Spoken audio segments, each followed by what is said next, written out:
developer, urban legend, crypto, ladies and gentlemen. Today we have a special guest live from England.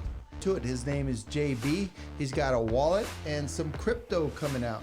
And without much ado, JB, let's do this, brother. What you got? Yeah, I'm JB. I have the dubious distinction of being the CEO of 3 different tech companies. So CEO, father of 4 children, one of whom is named Kal-El because I'm a little bit obsessed with DC and Batman and Superman stuff. So my first company, Cryotech. Oh yeah, it gets wild. I've even actually got a Batman tattoo. It gets crazy. So Cryotech, my first company, I created the world's first post-quantum encrypted video chat messenger. So basically it's easier to use than WhatsApp, and it's 400 times more secure than Signal. Why? Because we actually use a novel form of encryption that has not been broken by any supercomputer and cannot be for quite some time. Now, without going to explain that, what is post-quantum encryption? It's a buzzword. Basically, it sounds fancy. Yay, quantum stuff. Ooh, magic. What it actually means is it's lattice-based cryptography that is 400 times more complex than, say, elliptic curve, which is the current standard which you guys use on everything.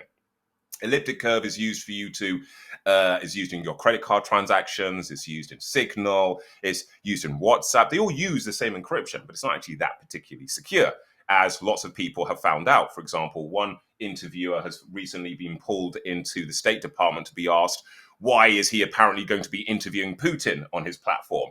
And this gentleman responded, how the hell did you know that? I only spoke to people about this on Signal. And they responded, well, we got the keys, so why?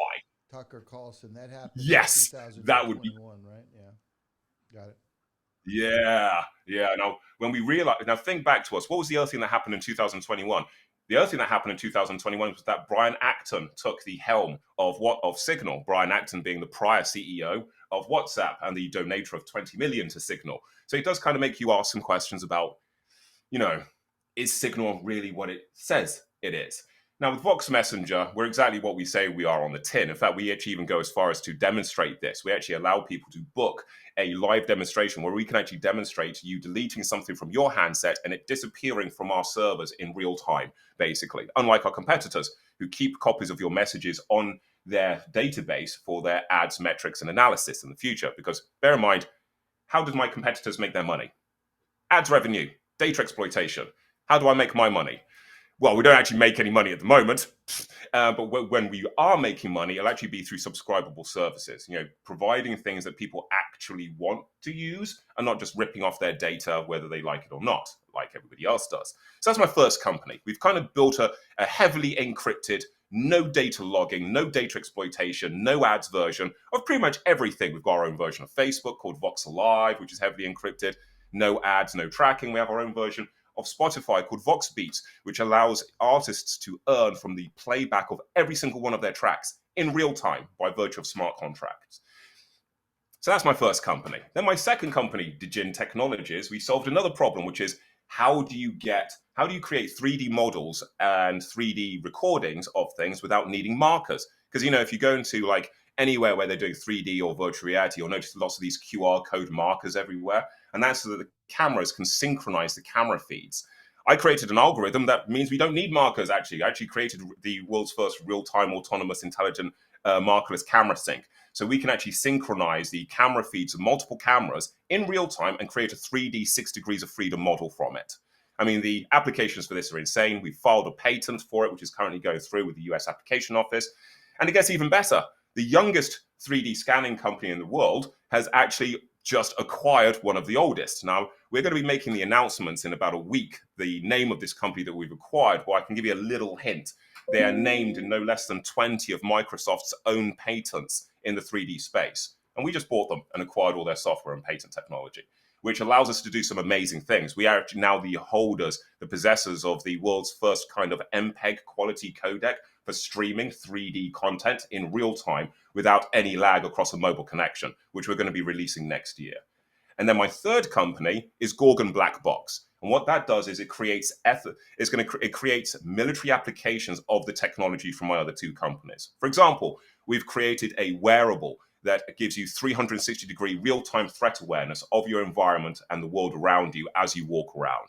And it leverages the To build that kind of technology, you got to solve other problems like encryption and markerless camera sync. Yeah. Wow. That's pretty amazing, dude. So the third thing with, like, for the instance, the tag with being aware, I guess would be a good way, is it makes you aware of the environment around you. Yeah. I mean, the way. Go ahead. Yeah, so go on. So how does that work? Like, what says this data point signals others if we have different, I guess, opinions of maybe situational awareness? Okay, so the way it works really simply, without trying to get into too much technical detail, is because we've got markerless camera sync, using these special sensors in the wearable, it creates a real-time 3D map of the world around you. But it gets even better. It is able to listen to the world around you as well. So I'll give you a working example. As you know, everybody's always walking around listening to Spotify or bloody shorts on their headphones while they're walking down the street. Because when they're wearing this wearable, using a combination of haptic and audible feedback, it is able to alert you to say that there is a vehicle approaching you because you're crossing a road, and it interrupts your music to tell you that, to give you that insight. Another example would be, look at the recent cases we've had in which women are being targeted. For example, the case of Sarah Everett here in the United Kingdom, where a police officer basically targeted a woman walking through a park and attacked her, and then carried on with his daily duties. Not uncommon amongst the British police, I'm afraid. This device would have given her the heads up that there was an IC100 male who, based on his physiognomy, or the fact that his physiognomy was not being displayed, could potentially pose a threat to her.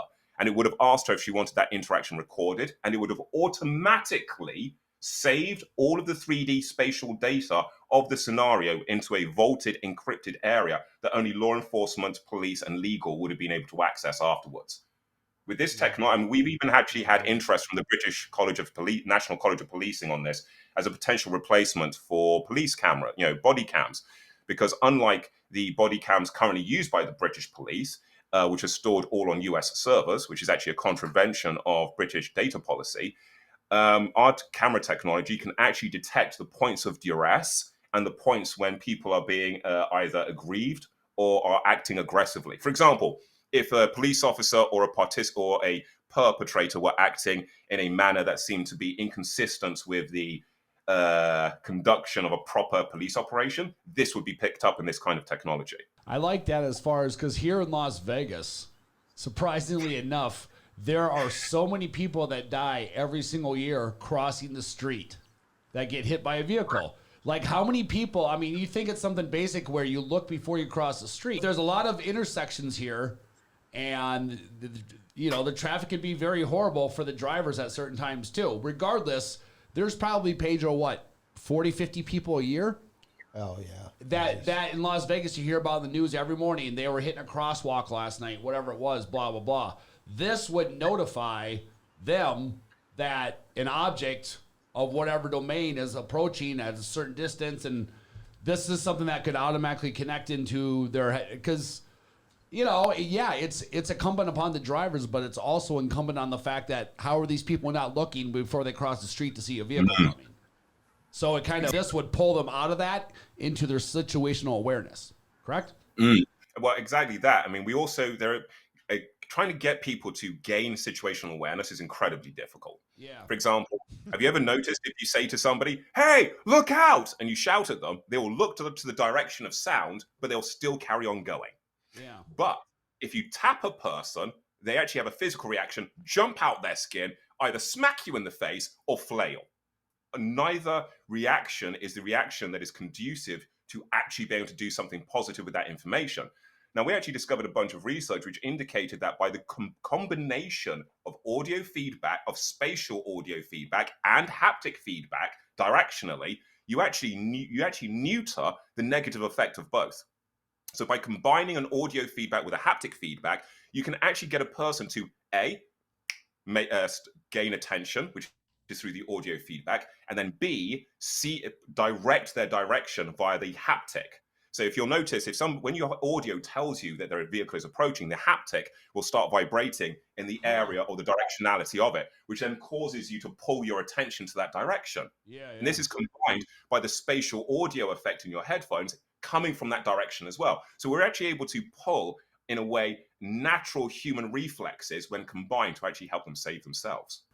That's brilliant, man. So these are tags that go in the clothing, or what? No, it's actually a wearable. We've actually designed a wearable. You literally just wear it kind of like a necklace, like a rigid necklace. And we've also designed another form factor, which is a halo, which would actually wear around the head, and another form factor that actually fits into the kinds of helmets and face guards that doctors, nurses, and security practitioners would use, because one of the things we anticipated for Angel Eyes would actually be its utility in protecting first response workers. Okay. Oh, here comes Pedro. You had already said that you were a big Batman, Superman fan, right? So it sounds to me like you're ripping off the tech from Batman. Do you remember that the series? You're talking about Dark Knight, in the Dark Knight where he's got the bat ears. Yeah. Actually, bat ears, and he had all that. You know, he could see through. No, actually, no, because his technology that made all that stuff up. Dude's been hanging in the bat cave, man. Yeah, are we getting a disclosure on our podcast?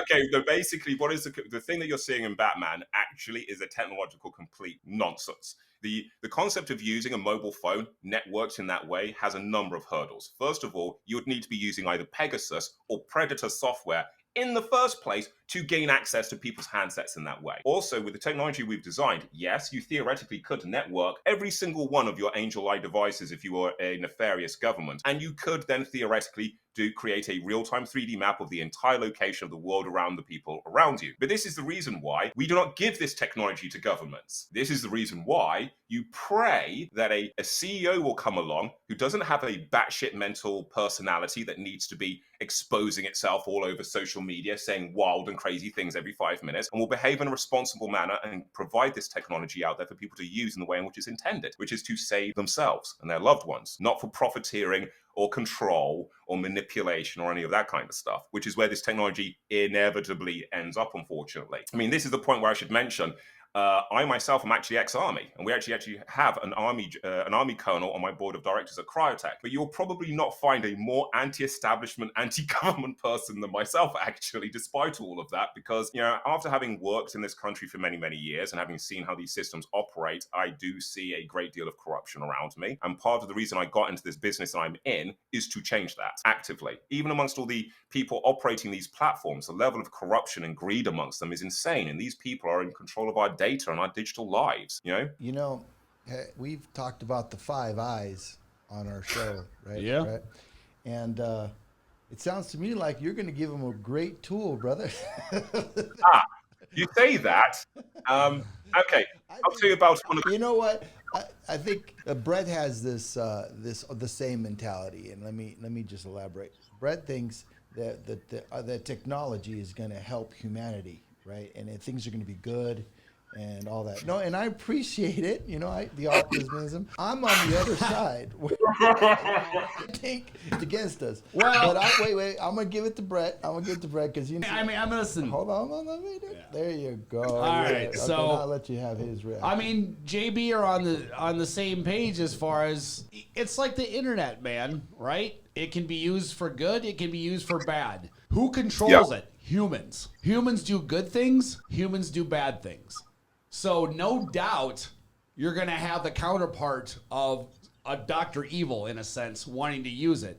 But that's why it's important to have people like JB and people like you and people like me that are on the good side. See, that's what people don't understand is the Web3 is about mentalities like JB, which is it's the we, it's not the I. And the world that we exist in right now is about the I. And because you have the I, it's selected down to a very few who control everything. So you need to have people like JB who have the intelligence and the motivation and the know-how to put things together to do things like this, because that's who you want on the good side of history. Because there's always going to be the bad side of history that's written as well, but it's important to have that good side. And that's where he comes into play, man. I'm fully with him on it. What do you think there, Jamie? Is he? Okay, I'll give you an example. One of the biggest threats to our personal data privacy right now is a little piece of software made by a company called Palantir, owned by Alex Kipp and Nutcase. I'll just leave him as a nutcase. Everybody knows who he is. Now, Palantir's reliance Palantir has a huge Achilles heel, reliance on all of your data and the assumption that you guys, everybody, is telling the truth about who they are in their data. I'll give you an example. Now, in Vox Messenger, we have a number of protocols which are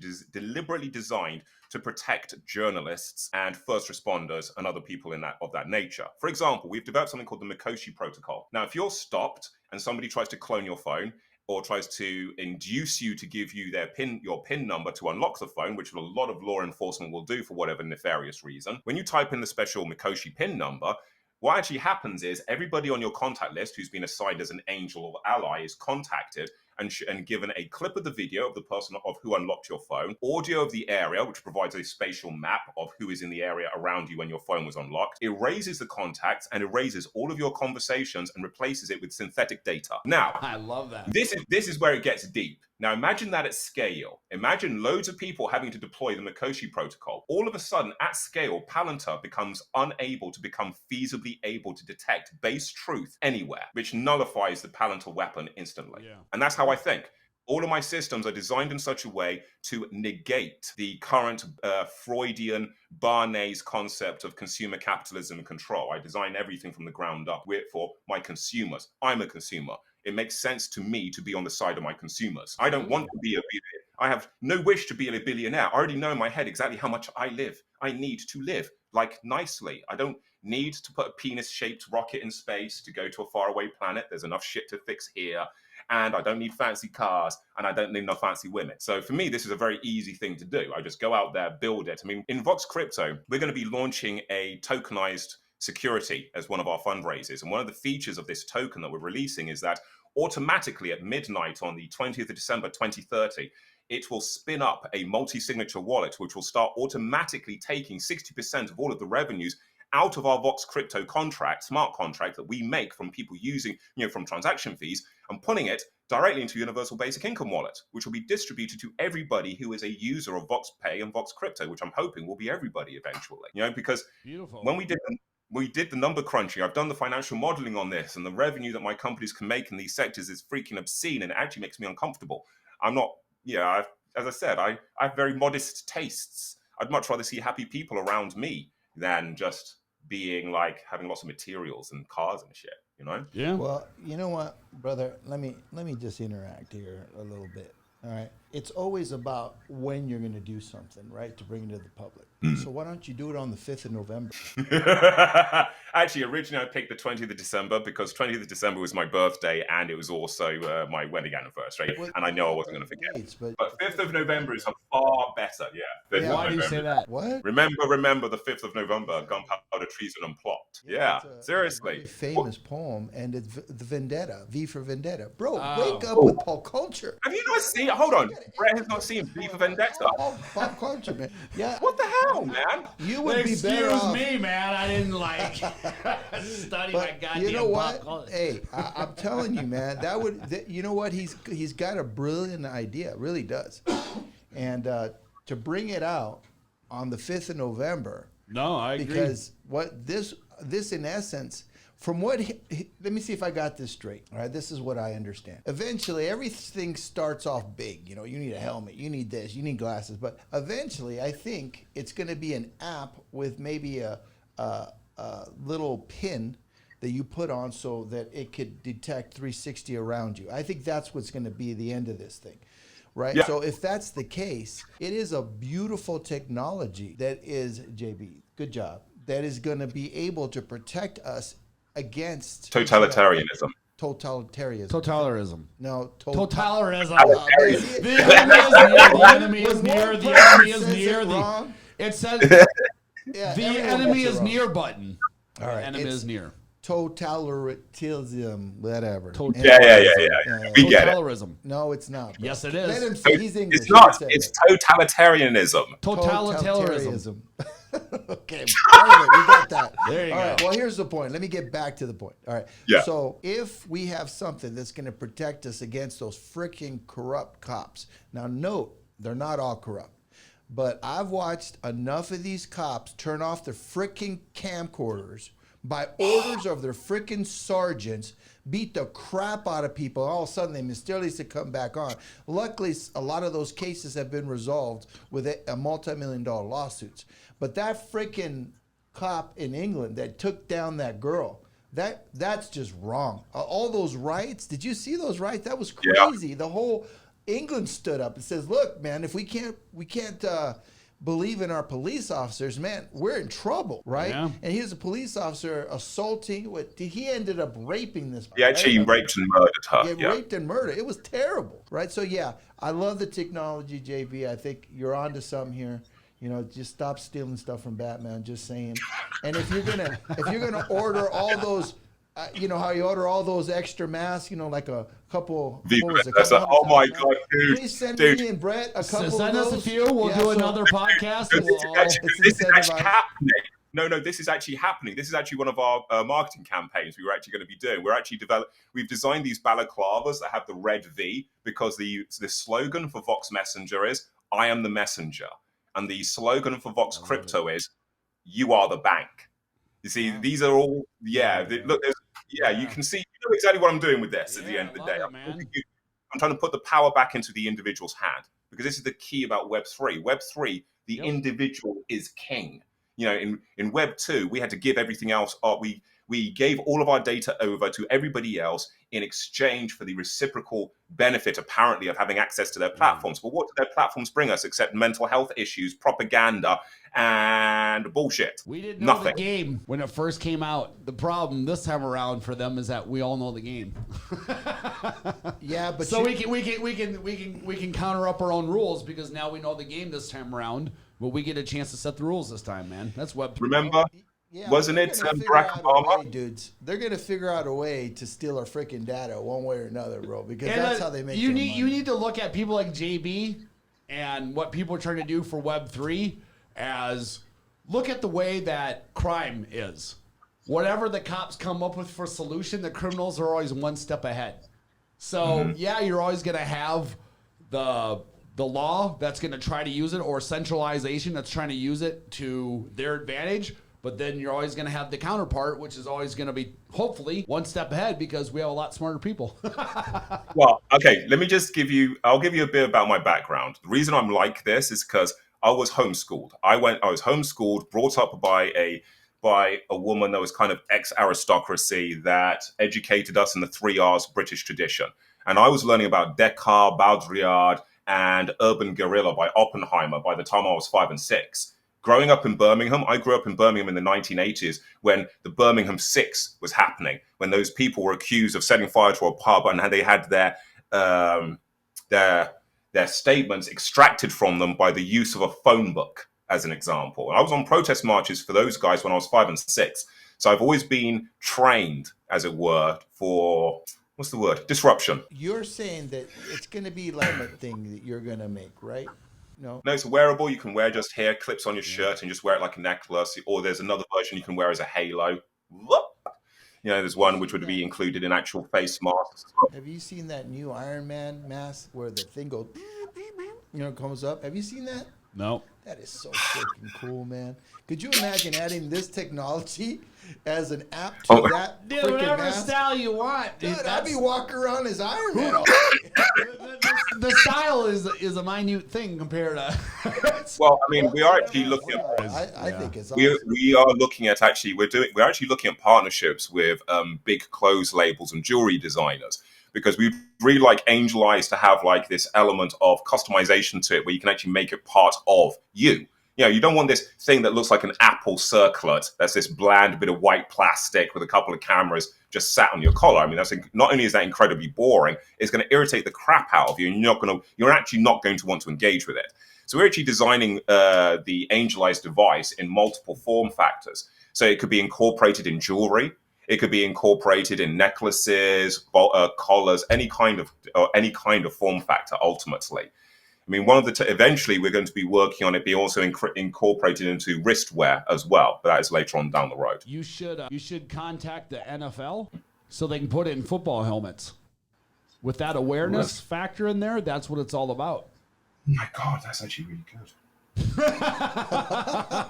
Those snacks add up in a second. Hell, you could, yeah, you know what, to add to that, bro, what, how about hockey? Yeah. Could you imagine having Oh my God, awareness in see what just hockey? happened? There's so much money in The guy's American. coming at you, There's so man. much money in American sports, with Yeah, that, but man. So Did much you just money. see what actually happened in hockey recently? Yeah. Don't forget That the guy got death. freaking Yeah. Yeah. That was bullshit. I call bullshit on that guy. Freaking knew what he was doing.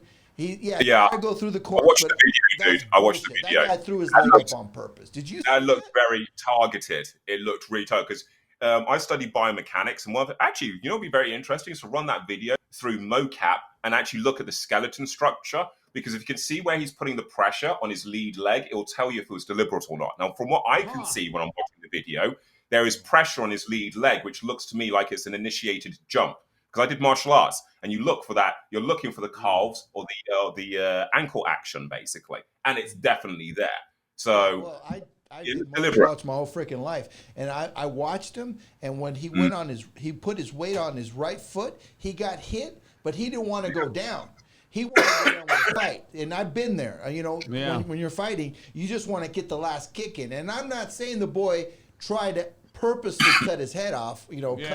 But I did see that he went in for that last kick with his left foot, and it sliced him. Plus, now they're at those skates are freaking titanium. They're no joke. Yeah. Before it was a steel blade, but they didn't have as much control. Now with these blades, man, they could take your hand off, arm off. It could. What they're having problems with right now is the Achilles heel. You know, they're slicing that in the back, and it ruins them. Damn. Oh, yeah, but all the more reason for that to go in NFL helmets, because you can tell if somebody is trying to injure the quarterback, or like just by what he's talking about with the strain stress of. We also actually have biometrics built in there. So we've got this thing called Emotibit. And Motibit makes contact with your skin and gives you 48 different signals we can look at, which range from the signals generated from your fingers moving, your wrist actions, your arms, your pulse rate, your heart rate, respiratory. We can tell all kinds of crazy crap. And we've actually put that into Angel Eyes, because one of the ideas would be that we Angel Eyes eventually, as you're talking to it, will literally become an AI that is your personal buddy that knows you, is you almost. Could you imagine wearing that shit in sex? You're a real life guardian angel. Oh God! What? You're wearing it during sex, man. And you know you can have all the data when so you could shorten your time. She wants you to thrust harder. Okay, lighten up. Move your hand to the left. She wants it left. Hey, buddy. She's ready. It says in your ear. She is ready. No, it says in your ear. She's not feeling this. We're not even hitting the back. Leave. Go home. Right. Your own personal wingman. You know what? It's been fascinating. Let me ask you a question, JB. The last couple podcasts, we've been talking about the potential for for SHA-256 to be hacked. We've watched. Let me just get my head on. We've watched the U.S. government, walk away from that type of technology because, as far as I'm concerned, the new atom computers are going to frickin' destroy that type of algorithm. Now, what are your thoughts on that? Okay, so this is something we've already dealt with. This is the reason why we do not have RSA 256 SHA standard used anywhere, because what you're mentioning there is an elliptic curve type of cryptography. Elliptic curve being the concept of finding a parametric point to parametric points on a line in an elliptic curve. It's really simple. Quantum supercomputers can smash the shit out of that in 5 minutes. And there's actually a guy on Twitter who claims to have a recording of actually him using a quantum supercomputer to do it. And then people are verifying his research submissions at the moment. So it's possibly already done. Bear in mind, if you know your security history, you already know the RSA standard was pre-compromised back in the, 90s during the original. Exactly. So it is what it is. It's interesting, by the way. So at this point, we should raise that Signal and WhatsApp both use these encryption standards. Just saying. Yeah. We use Yeah, we Every time use. I talk about our show, people call me nuts. My comments that I'm stupid. I have no idea what I'm talking about. I should the whole 9 yards. It's like, yep, okay, keep going. Well, But before we get you off, because you're kind of in that world, okay? What is it that the industries? Let me go back a second. Quantum computers. There's only maybe 5, 6 in the world that we know of. Google's got one. The Department of Defense has one here. China has one. England has one. And I think in Europe there's another one, whatever. A little bit further up, the Swiss have one, I think. So it's not like it's a computer that everyone has. It's very expensive.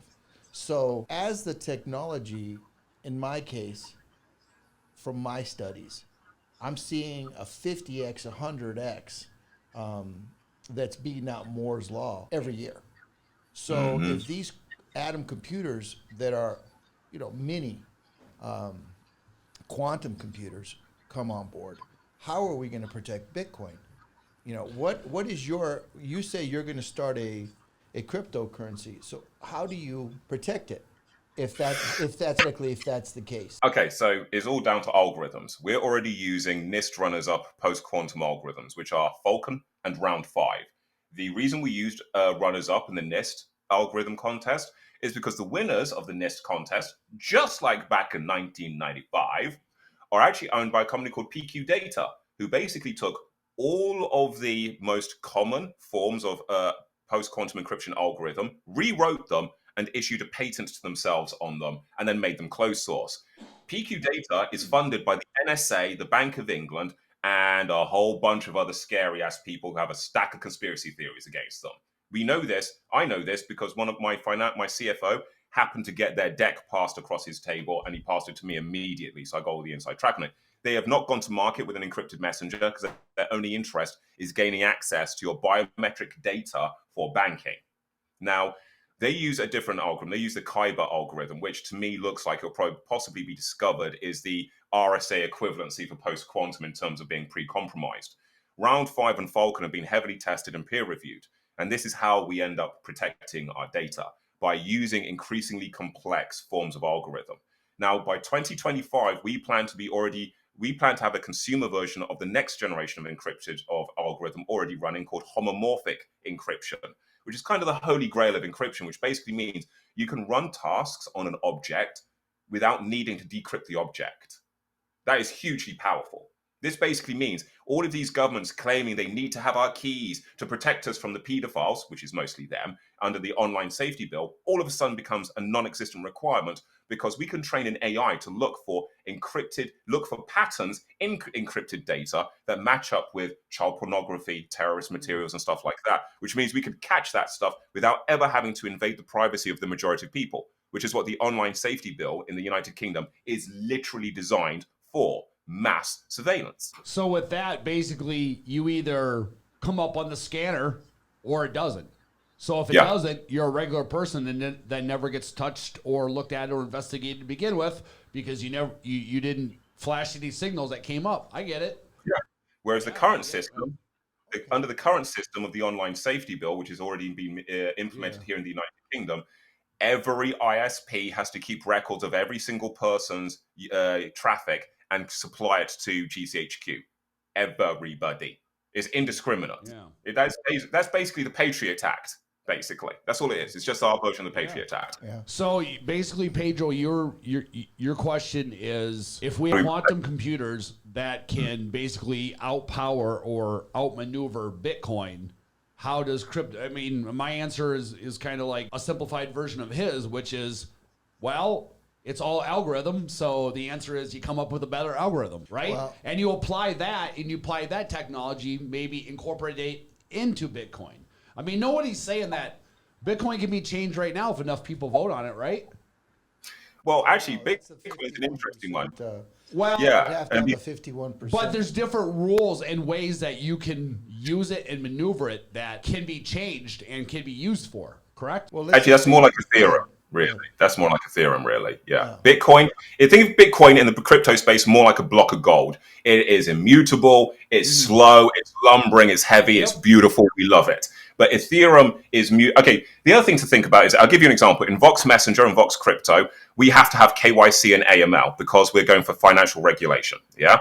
Now, what we have decided to do is, because we are very passionate about the data harvesting thing, I'm not sure if you're aware of this, but almost all of the AML KYC systems that people are using in the crypto space is being used to train AI. Literally, all of your ID, all of your facial scans, all of it is being used to train our AI. So we didn't go that way. In fact, we have developed a partnership with an L1 blockchain called Decryptify. And what they did was they forked the Ethereum blockchain and they made it they took all of the requirements of financial regulation and codified it into the blockchain. So we actually have we have access to the world's only on-chain encrypted KYC AML system, which basically means, and by the way, it gets even better because in Vox Crypto, we have an audit system. So anytime your KYC file is checked for anti-money laundering or regulatory whatever, it will actually tell you in Vox Crypto that your KYC AML record has been checked and who by. Wow, that's huge. That's awesome. Yeah, that is huge.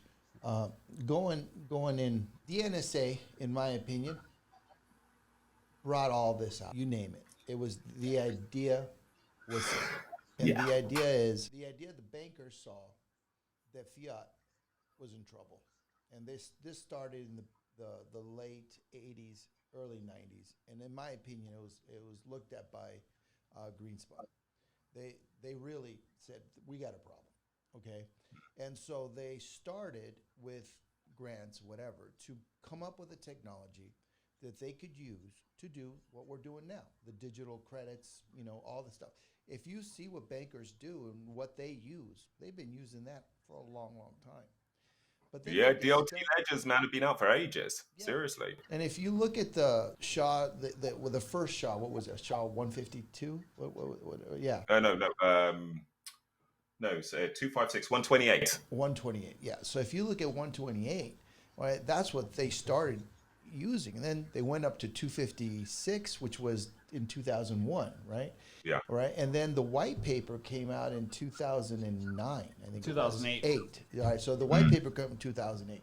So all that was just to provide the bankers and the not even the bankers per se, it's the whole of government. They didn't want a currency that would be devalued. So it made sense what they're doing. However, now that we've taken, excuse the pun, quantum leaps, they're freaking out. They're like, oh, now they're like, we got to fix this because with quantum computing, everything's out the window. So now what is being done? Thank you for bringing that to light. Although, is there really anything that can't be cracked by these quantum computers because they're growing in such an exponential rate? We're talking freaking Skynet. Yeah, but dude. that's my whole thing, which is, so as much as you're going to have... have... Let me I'll give you an example. Hold on. He can go ahead and answer it. Go ahead. Go ahead. You're both up. Go. Okay, I'll give you an example. So what we're building towards is we're actually going to be training an AI that can encrypt and decrypt on its own. So the reason I'm not worried about post-quantum supercomputers really is because we have AI, because we have the ability to build an intelligence that can actually rapidly rescale and recodify and redevelop. So one of the things we're going to be looking at in the future is as soon as we see that a form of encryption or any form of encryption is getting close to being broken, we will be able to feed it into our AI and say, fix this. And we will come up with a solution to make it stronger and mitigate it. Bear in mind as well, there are other forms of protection other than just encryption. You can actually use, encryption is best used in a combination with other privacy methodologies. I'll give you an example. Remember when we were kids, people were horrified at the idea of giving your phone number away for something, even the slightest thing. And whereas nowadays people give away their phone number, their address, their shoe size, their sexual proclivities and genders for whatever piece of crap that is offered to them for free. It's about a change in perception, about a change in acceptance. And as time proceeds, you're finding that people are becoming more accepting of different forms of technology invading their lives in a fairly pervasive way.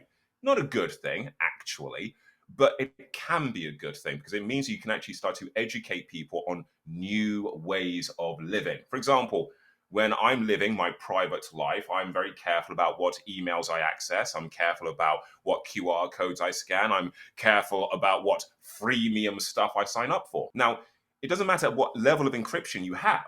If you live a stupid life, i.e. you walk around writing your passwords on pieces of paper and shouting them out, all the stuff like that, doesn't matter what encryption you got, you're still fucked. So actually it's less about is supercomputers breaking everything and more about re-educating ourselves to think and behave securely, actually. You see what I mean? Yeah. Bear in mind, supercomputers as a threat to hacking is a state level thing. This is another thing that we need to realize as well. Supercomputers, like you said, are incredibly costly, and it's going to be donkey's time before it's going to become financially feasible to leverage a quantum supercomputer in a ostensibly wasteful manner, just monitoring people, if you see what I mean. Yeah. We're not at that stage yet. Thank the gods. We'll get there eventually, but at the moment, right now, we're not there. But by then, we'll have other technologies. By then, hopefully, cryotech and Vox Messenger, Vox Crypto, Vox Alive will be everywhere, and these systems will be gaining mainstream adoptance, which basically means if any of my systems gain mainstream adoptance, you will notice that it's going to become very hard for governments to corner the civilian populations who are using that technological base, because I actively will want to protect their corner, not the government's corner. Well, it was nice to know you, brother. I mean, That's awesome. You know what, JB, man, when That's what my wife says. so your Vox system, okay? Can you tell us a little bit what you're going to do with that coin? What's your idea with a coin? Are you doing tokenization with a coin? Is that the idea? Or are you going to do it as a monetization type tool? What is your idea with your coin? Okay, so with we've got the Voix token, which will be coming out, and basically the Voix token, we're still deliberating what its base technology is going to be based on, but we're leaning towards the ERC 720H standard, which would actually allow us to run via virtual machines effectively inside of a smart contract. Imagine a smart contract that can spin up an AI and do stuff. That's what we want to happen with our Voix token. Now, the Voix token will operate across all of our platforms: Vox Messenger, Vox Alive, Vox Beads, and all the other platforms. We also have Vox Edu, and it's the token will be used not just as a form of thing that people can trade in exchange for products and services, but it'll be also something that people can earn. So, for example, in Vox Edu, which is kind of like our version of Udemy, except look, in the education space, because I'm actually an ex-senior lecturer of computer science as well. In the education space, particularly in the virtual education space, there's a problem, which is that you can go through any virtual course and literally just fast forward through the videos, pretend you've done everything, and get given a certificate. Doesn't matter. Now, with Vox Edu, we fixed that. We actually have a student participation monitoring system, which checks that you're actually watching the videos, participating in the courses, and actually reading the course content. And then when you've finished the course, it then mints via a certificate on the blockchain, which contains all of your participation data, as well as all of your scores, your answers, everything about your educational experience on that course at the time. That's Vox Edu. You'll actually be able to earn some of this cryptocurrency through actually getting yourself educated, because this is one of the things I'm kind of passionate about. Education should be free, and the activity of education should be rewarding. So as people do more courses and spread it around, they will actually earn part of this token. This token, holding this token, allows you to claim the universal basic income when it comes out. That is its key purpose, basically. This is the reason why we're looking at things like KYC AML on chain. We're not going to be doing what Sam Altman is doing, having you stick your face in a silver eyeball for some really vague definition of UBI with literally no plan of how it's actually going to come about, just to harvest irises and retina data. We're not interested in that, and it's unnecessary. It serves zero purpose other than surveillance, and we won't do it. That's the reason why we're looking at more traditional methodologies of verification. You're the techie guy that I love. I'm the idea guy, and you're the idea guy, but I put shit together, and I'll throw it to you. You could throw us a bone if it's a good idea. I'll build it. What do you Yeah. think? Okay. All right. Here we go. I'm gonna tell you what right now. No, you do it when you want. Here it is. One, just as an aside, this isn't the point, but as an aside, you mentioned circle. right? Yeah. Well, you saw what happened with the CEO when he leveraged himself. You saw what happened with Yeah. Avi, Eh, not Agave. I'm thinking of some good tequila. So the Avi website where he leveraged himself and he got himself in a little bit of trouble in the crypto space because he did that. And then we just had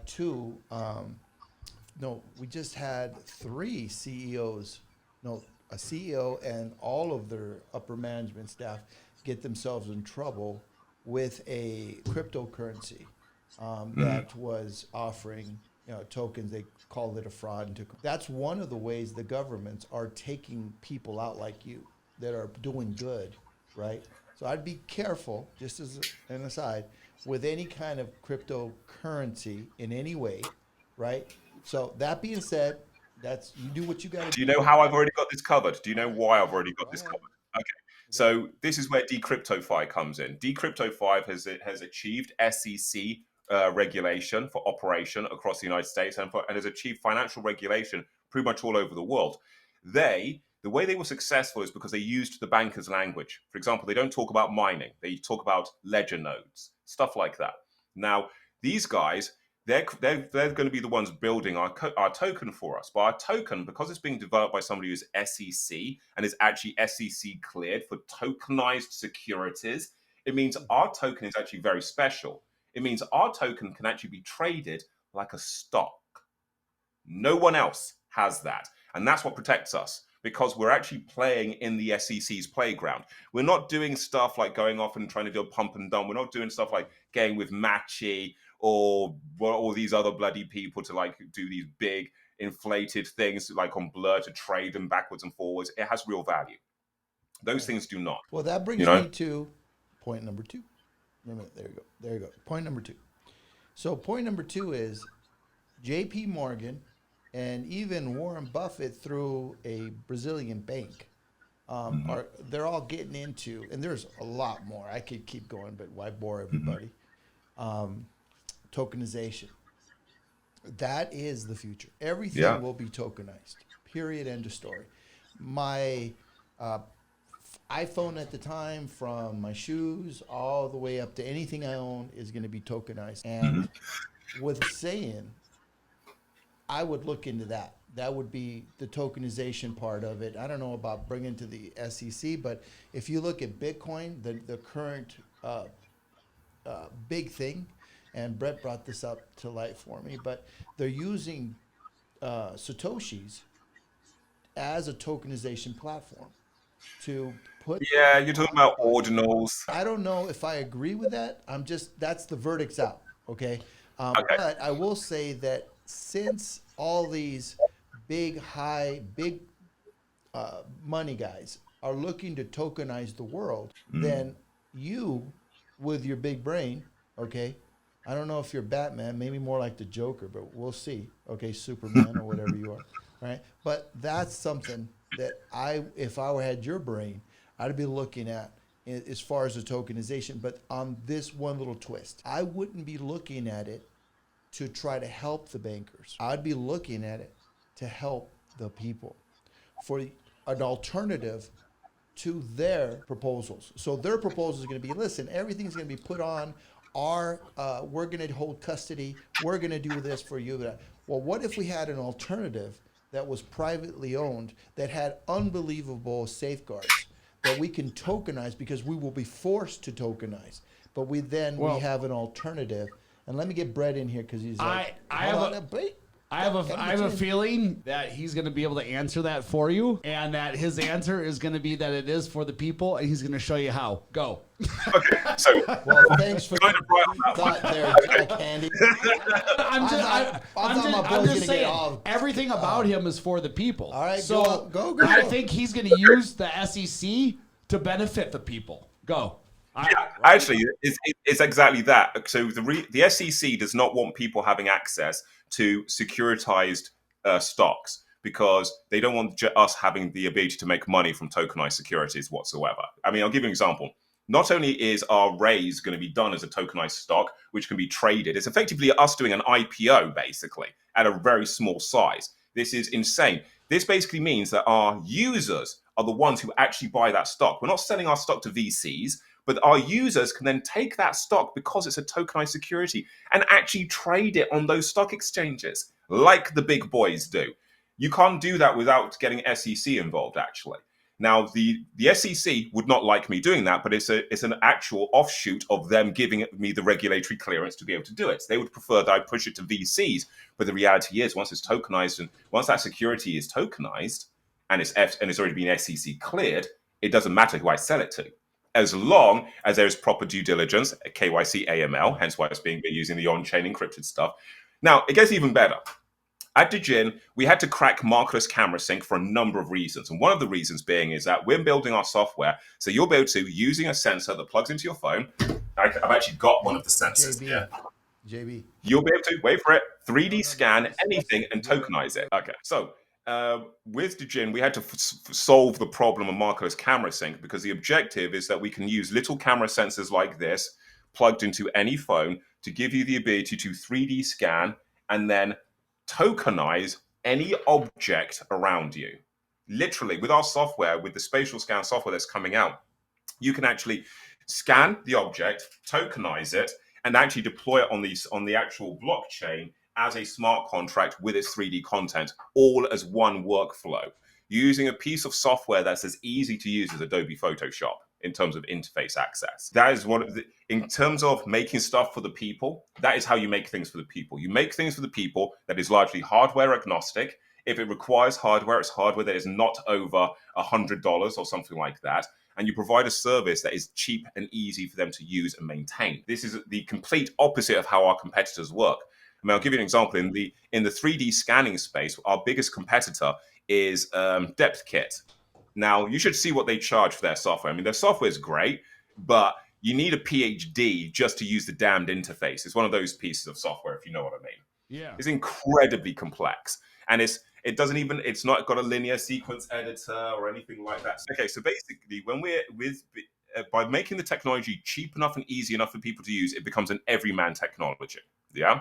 If you look at the 3D scanning space right now, it's incredibly elitist. I mean, if you want to do 3D scanning right now, 9 times out of 10, you'll be told you have to get either a Microsoft Kinect, which is about $800 just for that one thing, or you're going to have to buy an Apple iPhone with LiDAR built in, which is going to cost you like, what, $1,500? What average person in the modern economy can just go, yeah, here you go, pull $1,500 out my ass, here you go. Let's not get it twisted. If you've actually seen the LiDAR done with an iPhone, it's not that great. Sorry, I'm going to be the guy that says it. It is not that great. You cannot find you don't get proper, you get really good texture. Yeah, but boy, is the mesh a mess. Yeah. Seriously, inaccurate all over the bloody shop. So let's not get it twisted.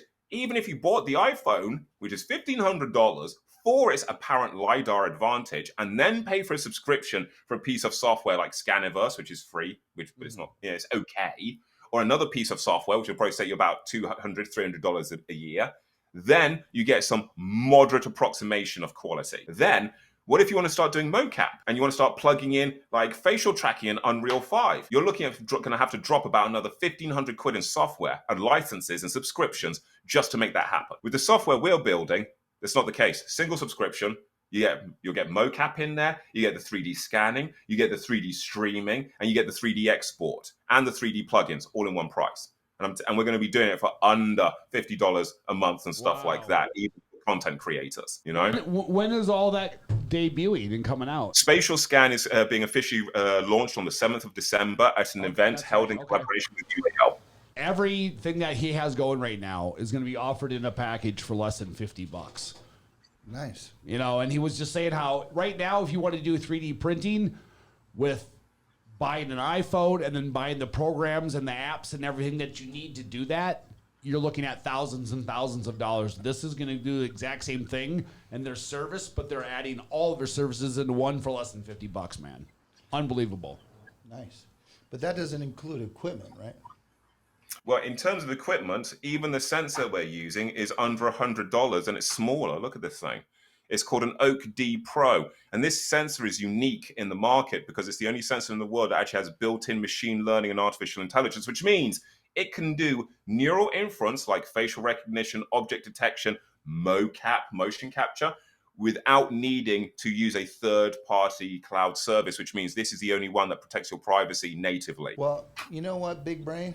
I'm gonna say something I haven't said to anybody else. Let me just let me get myself on here. All right, here we go. Listen, man, you're welcome to be a guest on this show anytime you want. Okay. Yes. Yeah.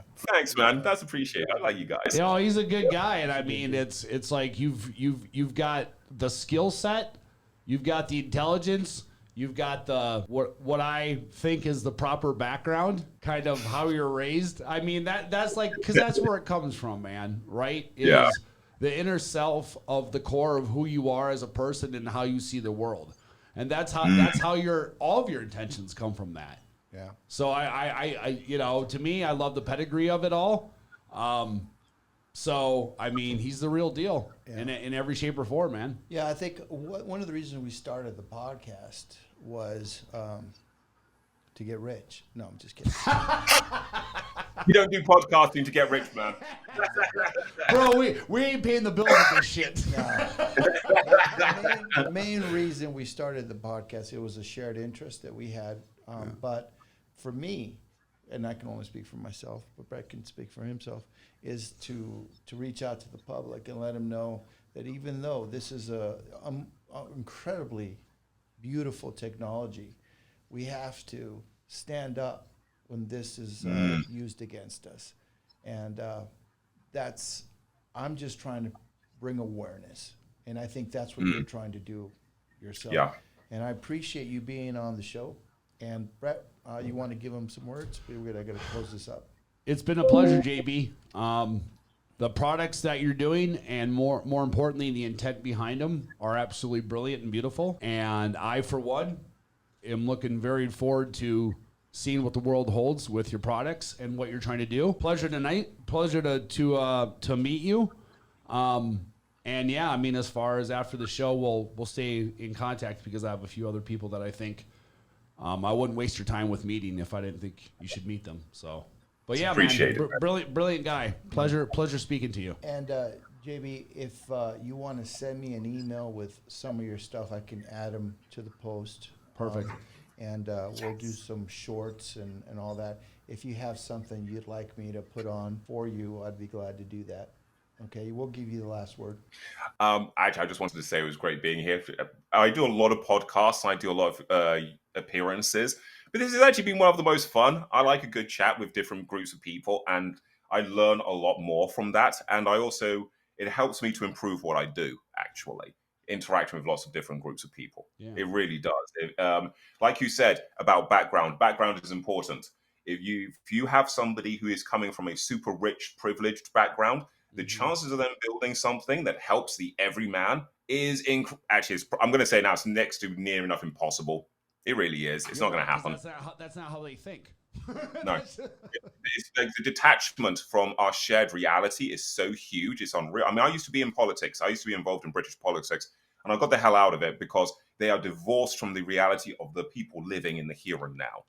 So in terms of last words, I would probably say, you know what? Everybody take care of of yourselves and each other. And yes, we have technology, but there is nothing better than just giving the person beside you a good hug. You know, just hug a neighbor, man. Seriously, get in touch with each other. We don't do that enough. As soon as we get done here, I am giving Pedro the biggest hug. Dude, I love you, man. Dude, I'm bear hug, just straight up. I'm gonna love you, man. Yeah. Hey, I build this stuff because I love humanity. At the end of the day, I truly believe in us becoming a 21st century civilization, a path to a type 2 civilization on the Kardashev score. We are going to get there, but that means we need to come together as humans, above all else. These imagined differences between us are literally that. They're imagined differences. Yep. Agreed. Well, here's, let me add a little to that. I'm a little bit more of a skeptic, JB. Like you said, you thought about politics, did a little politics and all that. From what I've seen in my many years of reading about politics and all that, and the people that are really the puppet masters behind it. Mm. It's George Carlin said it best, and he says, they're a club and we ain't in it. Yep. So, your mission to provide people the technology that they may need to protect themselves against those very same people that you chose not to work with. Mm. November 5th, B for Vendetta.